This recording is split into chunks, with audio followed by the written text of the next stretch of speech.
Hi everyone, this is Aaron, and today we're comparing the old Xbox to the new Xbox. And the reason we're doing that, I know this has been out for some time now, but I finally decided I wanted to pick one up. So this is an original 20 gigabyte Pro, and you can tell that by the chrome here on the front. That's kind of one of the things they did with the early ones. This is the same as the launch day. I had this on day one, and this is an Xbox 360S. This has actually been replaced once for any of those that are curious. Yes, all Xboxes fail, or at least originals. I don't know of anybody with an original. It's pretty few and far between. I know they're out there, but this recently came out, and I wanted to upgrade to a bigger hard drive and wanted some peace and quiet when using my Xbox. I didn't want to have to crank the television or the surround sound up above the Xbox to hear it. So let's go over the ports quickly and the different buttons. Here we have eject for the CD or DVD drive. You've got your IR sensor, 2 memory card slots, your sync button for your controller, your power button, and this flap, actually the spring is broken, and you have 2 USB ports. This one, you have a touch control, just like the PS3. This is also a touch button for on, so touch for open CD, touch for on, sync your controller, 2 USB ports under that flap. On the sides, on this one, you have a 20 gigabyte hard drive that comes off in an external proprietary case. In this one, you have a little bit different setup. This bottom comes off, and you have your hard drive right there. Pretty simple. Slide that back in. Oh, and it has a SATA connector on it for any of you that might be interested. I don't know how easy it is to swap if you even wanted a bigger hard drive, but 250 seems to be enough for what you're doing here. So let's put that back on, put this back on, and now they both will stand sideways. I know a lot of people don't think the new one will, but there's rubber feet here so you can stand it on end. Although this one will still scratch your discs from what I understand if you are familiar with that problem. And let's stand them up so you can see. You move the camera here so you can kind of get an idea. Height difference. So there you can see the height is a little bit different. And let's check it out here a little bit more. So what we have is on the back, let's check out the ports.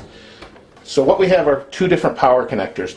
The brick on this one, that you're probably familiar with already, is quite large and very heavy. The new 360 Slim brick is smaller and lighter. They both have fans in them, and they're pretty quiet. So you can hear the fan actually on the 360 Slim if you listen. So on the power brick, but it's really quiet. So anyway, they're different connectors though. You can't use the same one. On the back here we have an optical port out. We have our AV connector, HDMI, USB. I'm sorry, this is proprietary type USB used for the Kinect only, where that little orange strip is there. So if you have a Kinect, and if you are already familiar with this, you'll know that the Kinect comes with a power adapter as well as the regular USB cable. You need the power adapter with this Xbox, but not with this one. It will power it off that USB port. You also have an Ethernet adapter and 3 USB outs, or ins rather. And this has 802.11n built in. On the back of this we have our AV port, no HDMI on the original. You also have Ethernet and 1 USB, and then you have a slot here if you wanted to buy the original wireless adapter, which was $100 when it came out. So kind of pricey. Now overall you can see all the vents on here. You have 2 fans. On the 360 Slim you have 1 big fan right here, and it's very quiet. So let's go ahead and I'll show you exactly how quiet it is difference-wise. So let's check that out now. So here we have the original Xbox 360, so let's go ahead and turn it on so you can hear how loud it is. So you can hear it right now. You can hear the fans, and for those of you who haven't used one, when the disc is in, it's even louder when it spins the disc up. So now that the Xbox Pro, the original, has been turned on, I actually loaded a game. Listen how loud this is. So here's the Xbox 360S, and yes, that's an HD DVD drive. Let's go ahead and turn it on. Now this makes a noise when you turn it on.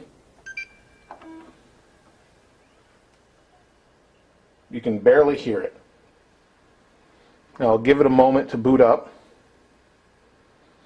And when the disc is in,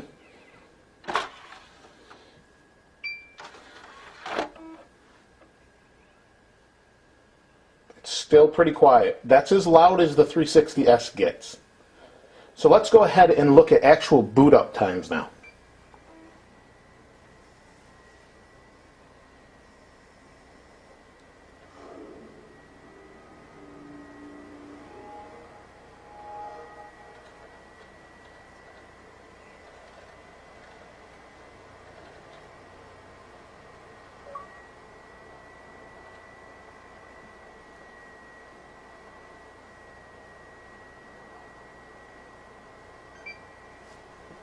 There you have the comparison. So basically you get a little more convenience and quiet with the newer Xbox.